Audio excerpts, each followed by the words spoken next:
it's me, Nikki, and I am here with a kind of my schedule video.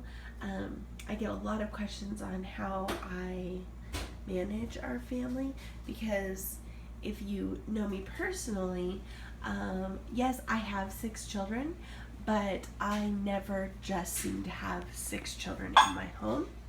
I almost always have more. And so this is kind of how I manage it. This is just the side of my refrigerator in my kitchen, and I have the whole schedule. Sunday starts on Sunday, goes all the way through to Saturday.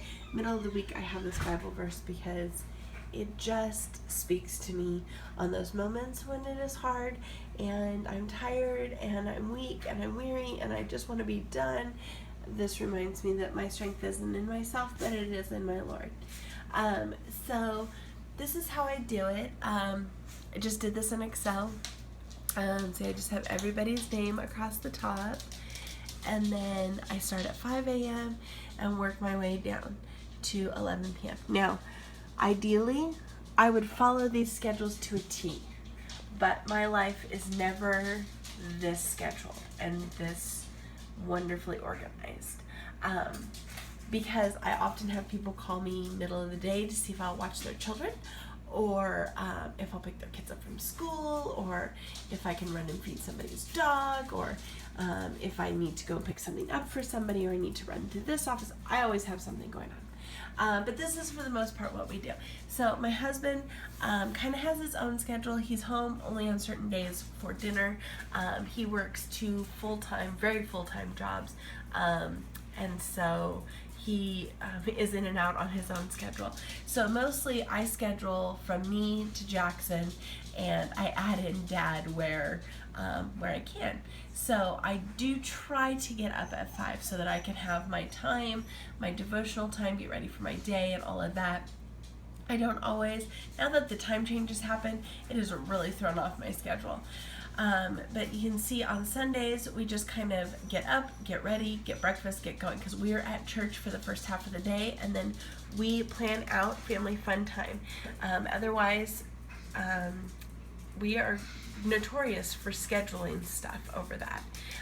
So we try to have our family dinner, and then we try to do some separate little things with our teenagers just to kind of give them some extra time. So you can see we do that. So then on Monday is a school day, and I homeschool my 6 children, and often I have another little one hanging around. And this schedule was actually made at the beginning of the school year, so there's a couple of things on here that we don't do anymore. Like I don't pick up this child anymore from school, but occasionally I do pick up other children. So on Mondays, and actually Monday through Friday, I try to get up and go for a run. If I don't go for a run outside, I go for a run in the house with like the Wii Fit or the Xbox, or just running in my living room while watching a video or whatever. And then get ready for the day. I try to get my kids up around 7 to 7:30 so that we can all have breakfast together. Now, this doesn't always happen. My husband doesn't always get up this early so that we can all have breakfast together, but we definitely try to have breakfast by 8 o'clock, whatever that looks like. And then you can see I do school with my kids, and this is how I do school. This is how I do school Monday through Thursday. We start with Riley, and then I move on to Elizabeth. Then I do unit studies. My big kids have independent studies, and even Elizabeth has a little bit of independent work, and Jackson is mostly just playing, because he's only 19 months old, 20 months old now. Then we try to have some outside time, lunch, our lunch chores. We do unit studies, so try to get all of those done during nap time. And she is transitioning from nap time to rest time, but there you go. And some silent reading, back outside. And then on Mondays we have, it's called Post 1-8. It is our young adult ministry at our church. And Alex and I we don't go to Post 1-8. We actually go as childcare for Post 1-8. But my 2 middles stay home on that day, and that just gives them both sometimes. She is very much an introvert, Melody is, and so that helps her with some downtime. And Tyler just needs time away from little people. On Tuesdays are generally the same thing, but we have church prayer. We don't always go for church prayer. Sometimes we go and we walk around the outside of our church and pray. Sometimes we do church prayer here at home.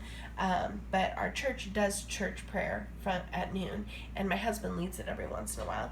And so we tried to do that as well. But you can see the same thing. We've got independent work or mom helping you work up here. I have unit study work, and then Tuesdays. And Tuesdays are supposed to be one of my favorite nights as date night. But again, that doesn't always happen, but we do try to get it to happen that way. Wednesday nights is another night where we are out and about.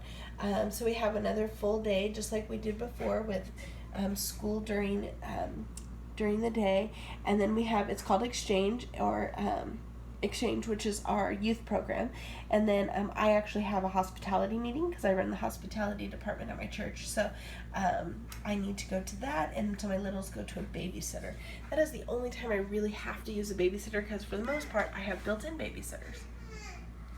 On Thursdays, again, same type of school schedule, and you can see how we have that right there.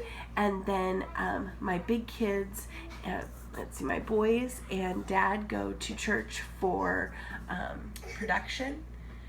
And Melody and I have a little bit of Melody time. Girls, go lay down for rest time, please. I'm sorry, that hurts. Go lay down and read your books. They are reading books today for rest time. We needed a little bit of rest time, even for my 5-year-old today. She was a little crabby. So this was helping me right here. And so then again on Friday we have no school on Fridays. We start school a couple weeks early, we end school a couple weeks late, and I purposely take every Friday off. This is for my kids as much as it is for me.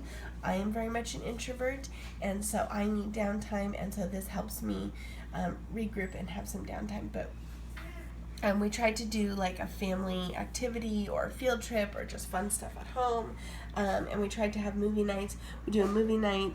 You can see this is our plan. We have the first and the third Friday is boys' night or girls' night. Dad takes them, either the boys or the girls. And then on the second Friday of the month, my husband takes one kid and I have all the rest.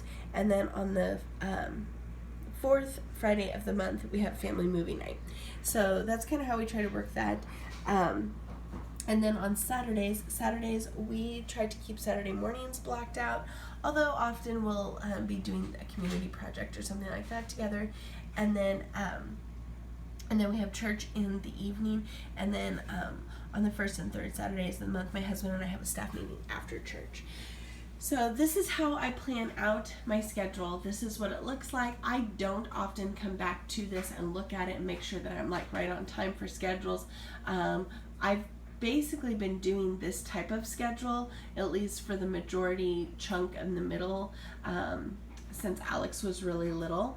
I used to be very, very structured. Oh, it's 9:30, I have to do this. It's 10:30, I need to do that. But now I am much more relaxed, and we just get like this chunk of work done.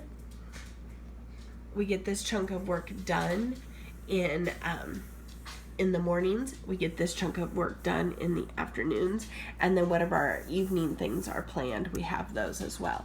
And then for me, honestly, I just add in extra kids. If I'm watching somebody's child, I just add them into the mix. Whatever we're doing, they just fall in and fit where they fit. And so it's not usually a hassle for me to have an extra one. So that is my schedule. I hope you liked it. Go ahead and give this video a thumbs up, subscribe below, and I will talk to you tomorrow. Bye-bye.